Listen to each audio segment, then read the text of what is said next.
हाँ दोस्तों, आज हम सीखेंगे कि मूविंग एवरेज क्या होता है और मूविंग एवरेज यूज करके आप शेयर मार्केट से कैसे अच्छी कमाई कर सकते हैं। सारा हम डिटेल में डिस्कस भी करेंगे और सीखेंगे भी कि आप मूविंग एवरेज यूज करके कैसे स्टॉक में एंट्री लेंगे और एग्जिट कैसे लेंगे और टारगेट क्या सेट करेंगे। ये सारा डिटेल हम ना चार्ट पे समझेंगे कि कैसे होता है। उससे पहले हमको मूविंग एवरेज समझ लेते हैं। तो मूविंग एवरेज समझने से पहले आपको एवरेज क्या होता है वो समझना बहुत ज़रूरी है। तो सबसे पहले एवरेज समझ लेते हैं। मान लीजिए कि आप एक दुकान पे जाते हो और दुकान वाले से बोलते हो कि मुझे एक पेन दे दो। तो दुकान वाला क्या करता है कि आपको एक पेन देता है 20 रुपये का, ठीक है। उसके बाद आप क्या बोलते हो उसको कि दुकानदार वाला भैया मुझे एक नहीं 2 पेन दे दीजिए और उसका थोड़ा क्या ना रेट कम कर दीजिए। तो दुकान वाला क्या करता है कि वो थोड़ा रेट कम करके 2 पेन आपको 30 रुपये में दे देता है, ठीक है। तो अब 30 रुपये में दे दिया तो आपको एक पेन का कीमत कितना पड़ा, 15 रुपया।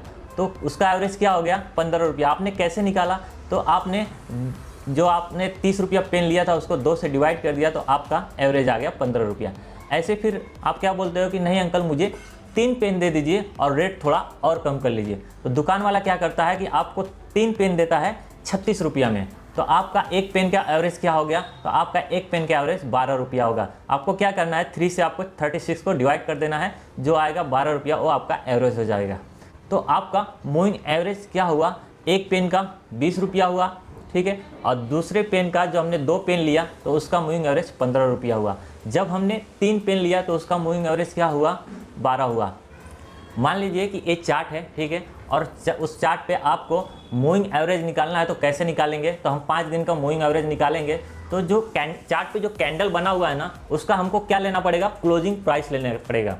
तो क्लोजिंग प्राइस कितने दिन का लेंगे हम, 5 दिन का क्लोजिंग प्राइस लेंगे कैंडल का और उसको 5 से डिवाइड कर देंगे। जो आएगा वो हमारा 5 दिन का मूविंग एवरेज हो जाएगा। और ये मूविंग एवरेज कौन से डेट का है, तो ये मूविंग एवरेज मान लीजिए हमने 10 तारीख से 15 तारीख तक का निकाला था। मान लीजिए फिर दूसरे दिन हमको निकालना पड़ेगा मूविंग एवरेज 5 दिन का। तो कैसे निकालेंगे, तो अभी हमने जो निकाला है वो 10 तारीख से 15 तारीख का लिया है। तो फिर जब दूसरे दिन निकालने जाएंगे तो हमको 10 तारीख नहीं, 10 तारीख छोड़ के फिर 11 से लेके 16 तक का लेना पड़ेगा। तो क्या है, मूविंग होते रहता है। तो इसके लिए इसको हम मूविंग एवरेज बोलते हैं। एकदम सिंपल और ईजी, आई होप आपको समझ में आ गया होगा। अभी इसको चार्ट पे कैसे अप्लाई करना है वो हम सीखेंगे। तो आज हम सीखने वाले हैं 50 मूविंग एवरेज, ठीक है। 50 मूविंग एवरेज यूज़ करके आप शेयर मार्केट से कैसे एक अच्छा पैसा कमाई कर सकते हो। लेकिन हम 50 मूविंग एवरेज नहीं यूज़ करेंगे, उसमें थोड़ा सेटिंग में चेंज करेंगे और यूज़ करेंगे हम 44 मूविंग एवरेज। इसका दोस्तों क्या रीज़न है ना, मान लीजिए कि अगर हम 50 मूविंग एवरेज यूज़ करते हैं, कर भी सकते हैं, लेकिन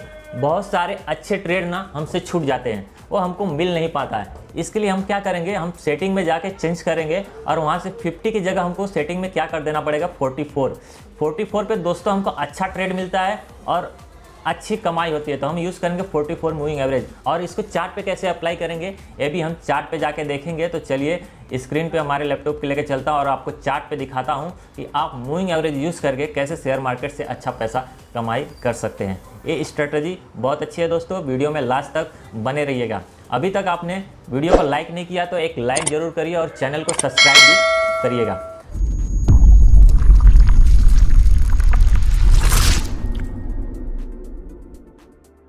हेलो दोस्तों, हम आ गए हैं अपने लैपटॉप स्क्रीन पे। आप जो देख रहे हैं JSW एनर्जी का चार्ट है, ठीक है। और हम इस पे सीखेंगे कि कैसे हम 44 मूविंग एवरेज को अप्लाई करके कैसे स्टॉक में एंट्री लेना है और कैसे टारगेट को सेट करना है। तो सबसे पहले आपको ये भी समझ लेना है कि मूविंग जो एवरेज है ना कैसा रहना चाहिए। मूविंग एवरेज जो है ना एकदम ऐसा एकदम राइजिंग होना चाहिए, एकदम ऐसा ऊपर की तरह टक टक टक टक जाना चाहिए, ठीक है। अभी क्या इस पर जैसे यहाँ पे ऐसा कैंडल बनता है, ठीक है, अप स्विंग होता है, ठीक है। अप स्विंग जब हुए तो जैसे यहाँ पे 44 मूविंग पे सपोर्ट करके जैसे यहाँ पे ऊपर ग्रीन कैंडल बना है, ठीक है, तो एक ग्रीन कैंडल के टॉप पे बाई करना है और उसी कैंडल के लो पे स्टॉप लॉस लगाना है। समझ गए, ठीक है। ये फंडा है ना आपको सब में इस्तेमाल करना है, ठीक है। तो अभी हमको इस पर अप्लाई करना है 44 मूविंग एवरेज। तो कैसे अप्लाई करेंगे, तो सबसे पहले क्या करना पड़ेगा, आपको यहाँ से सेलेक्ट करना पड़ेगा एक इंडिकेटर। तो मैं यहाँ से लेता हूँ एक सिंपल मूविंग एवरेज। यहाँ से हमने मूविंग एवरेज ले लिया है। यहाँ पे देख सकते हैं बाय डिफ़ॉल्ट 9 का मूविंग एवरेज यहाँ पे आया हुआ है। तो हम क्या करेंगे, यहाँ पे सेटिंग में जाएंगे और सेटिंग में जाने के बाद यहाँ पे कुछ चेंजेस करेंगे। तो यहाँ पे इनपुट में जाएंगे। दोस्तों जनरली बहुत लोग 50 मूविंग एवरेज भी यूज़ करते हैं, तो हम 50 मूविंग एवरेज क्यों नहीं यूज़ कर रहे हैं, क्योंकि बहुत सारे अच्छे ट्रेड 50 मूविंग एवरेज पे छूट जाते हैं जो हमको नहीं मिलते हैं। और जो 44 मूविंग एवरेज है ना, इस पर हमको काफ़ी अच्छे ट्रेड मिलते हैं। तो इसके लिए आप 44 मूविंग एवरेज यूज़ करेंगे तो अच्छा पैसा कमाई कर सकते हैं और अच्छे ट्रेड आपको देखने को मिलेंगे। तो यहाँ पे हम कर देते हैं 44 मूविंग एवरेज। यहाँ पे ओके करने के बाद यहाँ पे देख सकते हैं हमारा मूविंग एवरेज आ गया है। अभी जो ये चार्ट देख रहे हैं आप, JSW एनर्जी का चार्ट है, ठीक है। और जो हम टाइम फ्रेम यूज़ कर रहे हैं ना, ये जो टाइम फ्रेम है डेली का है, ठीक है। डेली का हम स्विंग ट्रेडिंग या 1-2 महीने के लिए जो ट्रेडिंग करते हैं वहाँ पे हमको डेली चार्ट लेना है। अगर आप उससे ज़्यादा पोजिशनल ट्रेड के लिए यूज़ करते हो 6 महीना उससे ज़्यादा, तब आपको वीकली चार्ट यूज़ करना है। या फिर आप उससे भी ज़्यादा यूज़ करते हो 8 महीना 1 साल या उससे ज़्यादा, तो आपको मंथली चार्ट लेना है। तो अभी हम जो देख रहे हैं वो डेली चार्ट पे देख रहे हैं, ठीक है। तो आपको समझ में आ गया होगा। अभी ये देखिए, अभी यहाँ पे 44 मूविंग एवरेज है, राइजिंग है, दिख रहा है आपको, हाँ राइजिंग है। तो अभी क्या करना है, जो ये कैंडल है ना, इसके टॉप पे बाई करना है, ठीक है। इसके जब यहाँ पे एक बात और समझ लीजिए, जैसे ही जो 44 मूविंग यहाँ पे राइजिंग आपको दिख रहा है यहाँ पे, ठीक है, ऐसा राइजिंग दिख रहा है। और जब राइजिंग 44 मूविंग के ऊपर, ठीक है, या उसके नियर अगर ग्रीन कैंडल बनाए तो ही उसमें ट्रेड लेना है। अगर रेड कैंडल बनाए तो वहाँ पे ट्रेड नहीं लेना है, रुक जाना है, ठीक है। या मूविंग एवरेज ऐसा एकदम राइजिंग नहीं होगा तो भी उसमें ट्रेड नहीं लेना है। मूविंग एवरेज एकदम राइजिंग होना चाहिए। यहाँ पे देखिए पूरा एकदम राइजिंग है, ठीक है। तो यहाँ पे पहले तो रेड कैंडल बना, उसके ऊपर हमने ट्रेड नहीं लिया, ठीक है। अभी ये जो ग्रीन कैंडल बना है तो इसके टॉप पे बाई करना है, इसके लो पे स्टॉप लॉस लगाना है, ठीक है। लगाते तो हमारा रिवर्ट कितना बड़ा यहाँ पे होता, अच्छी यहाँ पे कमाई होती है यहाँ पे, ठीक है। यहाँ पे आप देख सकते हैं कहाँ पे गया, बूम, कितना बड़ा हमको टारगेट देखने को मिलता है, ठीक है। दूसरा ट्रेड हमको कहाँ मिल रहा है, यहाँ पे मिल रहा है, ठीक है। यहाँ से भी हम इसके टॉप पे बाई करना है और इसी कैंडल के लो पे स्टॉप लॉस लगाना है हमको, ठीक है। अगर यहाँ एंट्री लेते तो आपको देखिए कितना बड़ा यहाँ पे रिवर्ट देखने को मिलता है, यानी अच्छी कमाई आपकी हो जाती है। और एक देखते हैं, यहाँ पे मैं विप्रो का एक चार्ट लेता हूँ, ठीक है। ये विप्रो का चार्ट है, ठीक है। तो यहाँ पे देखिए, यहाँ से मूविंग एवरेज एकदम राइजिंग है, ठीक है। तो यहाँ पे जैसे ही राइजिंग होना स्टार्ट हुआ तो यहाँ पे ही एक बड़ी ग्रीन कैंडल हमको दिख रही है, तो इसके टॉप पे बाई किया, ठीक है। तो इसका जो टॉप कितना है, यहाँ पे देखिए आप, इसका जो टॉप है 365, ठीक है। और इसका लो कितना है 349। तो 365 पे बाई करना और 349 का स्टॉप लॉस लगाना, तो आपको यहाँ पे अच्छा एक रिवर्ट देखने को मिल जाएगा, यानी अच्छी कमाई हो सकती है। यहाँ पे भी एक ट्रेड मिल रहा है, ठीक है।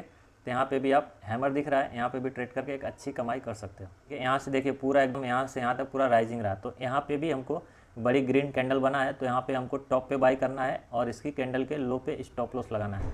तो टारगेट कैसे सेट करना है वो भी समझ लेते हैं, नहीं तो आप लोग बोलेंगे कि टारगेट कैसे सेट करना है बताया नहीं। तो अभी ये ग्रीन का जो टॉप है कितने पे गया, 205, ठीक है। तो 205 पे बाई करना है और इसका स्टॉप लॉस लगाना है 187, ठीक है। 205 पे बाई करना, 187 का स्टॉप लॉस लगाना है। तो यहाँ पे एक एक्सेल सीट में आपको दिखाता हूँ यहाँ पे, ठीक है। तो ये हमारा एंट्री क्या हुआ, यहाँ पे 205 एंट्री हुआ, ठीक है। और स्टॉप लॉस क्या हुआ 184, ठीक है। और अभी इसका डिफरेंस क्या हुआ, तो इसका difference entry minus stop loss कर दिए, तो इसका जो डिफरेंस आया 95, माफ़ कीजिएगा 21 का, ठीक है। ये 21 का डिफरेंस आया, तो ये 21 को डबल कर देने का, तो 21 का डबल कितना हो गया 42 हो गया। तो अभी 42 को क्या करेंगे, तो यहाँ पे देख सकते हैं जो जिस प्राइस पे हमने बाय किया 205 प्लस जो हमने डबल किया है 42, ये दोनों को प्लस करेंगे तो यहाँ पे हमारा टारगेट शो हो रहा है 247, यानी हमने 205 पे बाय किया तो हमारा जो टारगेट रहेगा 247 का रहेगा। दूसरा यहाँ पे आपको एक क्वांटिटी भी देखना है, आप ये भी निकाल सकते हो कि आपको कितना क्वांटिटी बाय करना चाहिए अपने रिस्क के अकॉर्डिंग, ठीक है। तो मान लीजिए कि आप 30,000 का विप्रो का स्टॉक बाई कर रहे हैं, ठीक है, 205 के प्राइस में। तो 30,000 में बाई करें तो उसमें आपको कितना लॉस होगा तो चलेगा, ठीक है। उसके अकॉर्डिंग अगर आपको क्वांटिटी बाई करना है तो सिंपल सा क्या करना है, ठीक है, यहाँ पे इक्वल टू करना है। मान लीजिए कि आप 30,000 का विप्रो में ट्रेडिंग के लिए पैसा डाल रहे हैं, ठीक है, उसमें आपको 2,000 लॉस हो जाएगा तो चलेगा, ठीक है, आपको कोई फ़र्क नहीं पड़ेगा। तो यहाँ पे 2,000 डिवाइडेड बाई यहाँ पे जो हमारा बाई और स्टॉप लॉस का डिफरेंस है उससे डिवाइड कर देने का, तो ये हमारा क्वांटिटी आ जाएगा, ठीक है। तो हमको 2,000 लॉस करने के लिए 95 क्वांटिटी बाई करना चाहिए, ठीक है, अगर आप क्वांटिटी अपने रिस्क के अकॉर्डिंग निकालना चाहे तो, ठीक है। लेकिन मैंने आपको टारगेट कैसे सेट करना है यहाँ पे सिखा दिया है।